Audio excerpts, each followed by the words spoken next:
Genesis chapter 8, verse 20, in which we read about what Noah does first when he comes off the ark with his family in response to the mercies of God. Let's read it. Ke okodomesen Noe, thusiasterion to Theo. Ke elaben apopanton ton ketenon ton katharon. Ke apopanton ton petenon ton katharon. Kai aneninken halokarposes epi ta thusiasterion.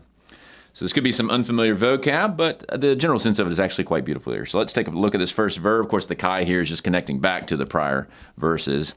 This first verb here, oikodomeson, is from oikodomeo. You can probably tell that oikos is kind of the root noun there, and this is just a standard third singular aorist active indicative. It means to build.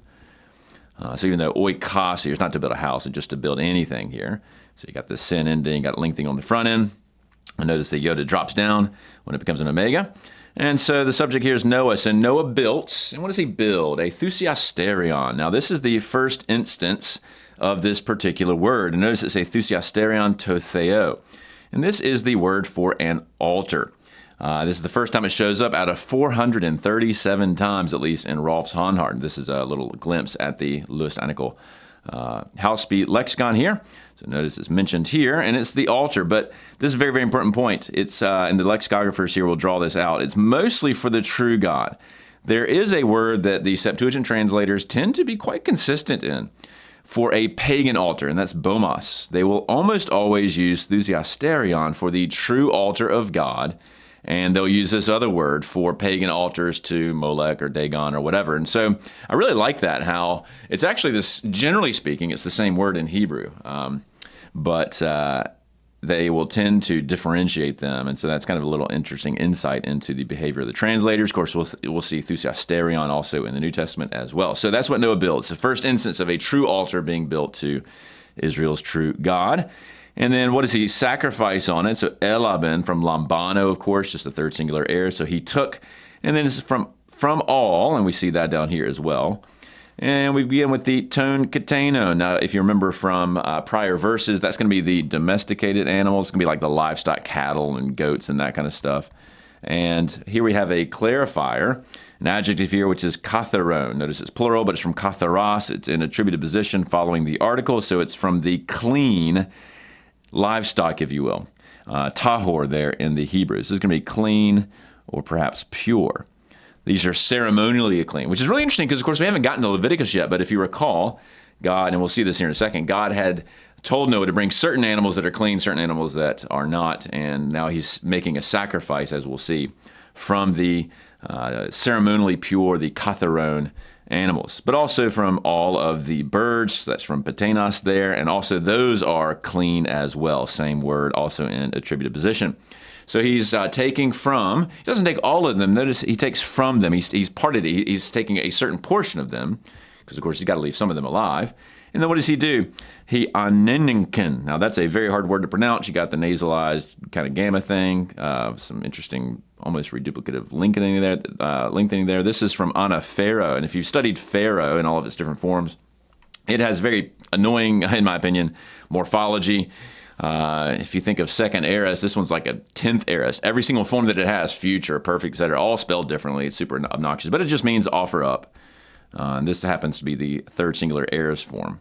So to offer up, and he offers up a holocarposis, or a ola, which is a whole burnt offering. That's what a holocarposis is, upon the altar. So he takes from these different animals and birds they're ceremonially set apart, ceremonially clean, and he makes an offering. He offers them up as a whole burnt offering. You see the halos there, and then the karposis being a burnt offering upon the altar. A couple things to point out. If you refer back to Genesis 7, God had told him that from the clean, the katharos animals, notice katenos there, and from the clean birds, notice patenon. This is the exact same pairing that we see in this particular verse with katenos and patenon.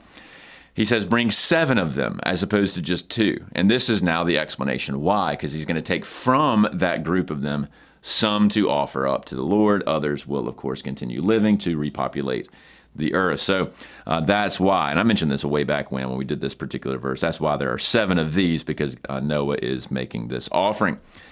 Also mentioned this holocarposis sort of vocabulary does become quite important as the Pentateuch plays out. It's not always the same word. So we do see holocarposis in Genesis 22. This, of course, is the attempted sacrifice of Isaac. We see holocautoma here, slightly different form in Leviticus, describing the burnt offering. Leviticus 9, that's Leviticus 1. Leviticus 9, we have holocarposis. Again, same word as here. That's Aaron's offering for his own purification as priest. And then once you get to the Day of Atonement, Leviticus 16, you have holocarpoma. So notice we have carpo, kaut, and then carpoma. They're all basically the same sort of cloud of root forms, all referring to this burnt offering to quench the wrath of God and sort of recognize his saving mercy. So when Noah does this, he's here worshiping God on an altar in this appropriate response.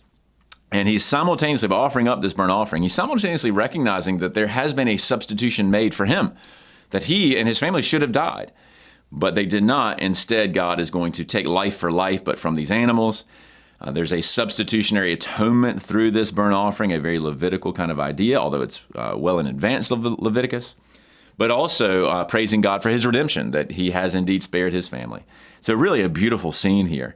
Of course, things will eventually fall apart somewhat with Noah in subsequent verses, a little bit down the road in chapter 9, but at this point, he is really kind of proving himself out to be this righteous man that God had set his favor upon, and he responds to the mercy of God with this sacrifice. So a very nice way to begin sort of wrapping up chapter 8. Not quite done yet, but a nice little scene here.